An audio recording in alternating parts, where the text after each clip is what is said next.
Hello అండి. ఇక్కడ నేను వాటర్‌లో చికెన్ లివర్ తీసుకున్నాను. వాటర్‌లో 10 మినిట్స్ బాయిల్ చేస్తున్నాననమాట. ఉప్పు, పసుపు ఏసేసి ఇలా బాయిల్ చేసేసుకున్నాను.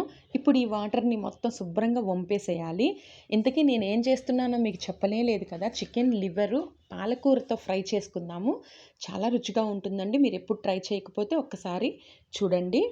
కడాయి పెట్టుకొని కొంచెం ఆయిల్ పోసుకొని ఏదైతే వంచేసి వాటరు చక్కగా మనము శుభ్రం చేసి పెట్టుకున్నామో ఆ లివర్‌ని ఉప్పు, పసుపు ఏసి ఇట్లా ఫ్రై చేసుకుందామండి. ఫ్రై చేసుకున్నాక మనం పాలకూర శుభ్రంగా కడిగి నేను వాటరంతా వంపేసి జల్లెడ పట్టి పెట్టుకున్నానండి. ఆ పాలకూరని దీని మీద ఏసేసుకోవచ్చు. ఒక టమాటా, ఒక ఉల్లిపాయ, 2 పచ్చిమిర్చి కట్ చేసి పెట్టుకున్న ముక్కల్ని ఫస్ట్ ఇందులో యాడ్ చేద్దాము. చక్కగా అట్లా ఫ్రై చేస్తూ ఇది ఫ్రై అయ్యేలోపు పాలకూర తరిగి నేను కడిగి శుభ్రంగా పెట్టుకున్నానండి. నీళ్లు వార్చేసి పెట్టాను. ఆ పాలకూర ఒక కట్ట మొత్తం వేసినా గానీ అస్సలు కనిపించదండి. నేనిక్కడ కేజీ చికెన్ లివర్ తీసుకున్నాను. పిల్లలు ఇష్టంగా తినని వాళ్ళకి ఇలా ఆకుకూరలు తెలియకుండా మనం నాన్ వెజ్‌లో కూడా యాడ్ చేసి పెట్టొచ్చండి. పాలకూర చాలా మంచిదండి. రక్తహీనత ఉన్న వాళ్ళకి, బ్లడ్ తక్కువ ఉన్న వాళ్ళకి, పిల్లలకి లేకపోతే ప్రెగ్నెంట్ లేడీస్‌కి చాలా మంచిదండి. ఫోలిక్ యాసిడ్ అనే విటమిన్ ఉంటుంది. బ్లడ్ బాగా పడుతుందనమాట. ఇలా ఆకుకూరలు మనం యాడ్ చేయొచ్చు. చాలా ఇష్టంగా తింటారు పిల్లలు. అస్సలు కనిపించదు. మనం రైస్‌లోకి తినటానికి గ్రేవీ కూడా వస్తుంది. ఇట్లా పాలకూర కొంచెం ఫ్రై అయినాక మనకి ఒక్క స్పూన్ మాత్రమే నేను అల్లం వెల్లుల్లి పేస్ట్ యాడ్ చేశానండి. గమనించారా? నేను ఎక్కువ యాడ్ చేయలేదు.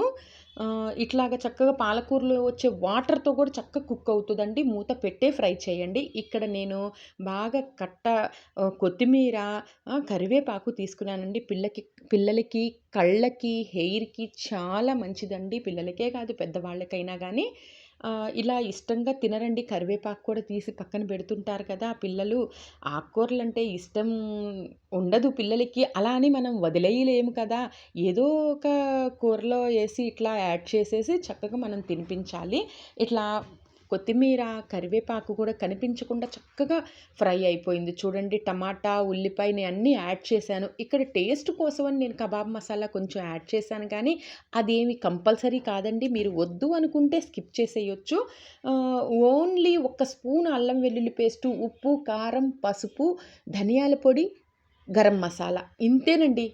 వీటితోనే చేసేసుకోవచ్చు.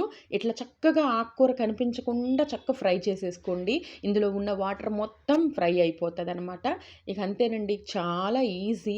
ఒక్కసారి మీరు ట్రై చేయండి. ట్రై చేసి నాకు మెసేజ్ పెట్టండి. ఎలా ఉందో మీరు చెప్పండి. అస్సలు మీరు వదలరండి. ఇంతవటికి చెయ్యని వాళ్ళు కోసం చెప్తున్నాను. నేను మీకు ఈ వీడియో నచ్చిందనే అనుకుంటున్నా. Okay friends, bye. Please subscribe.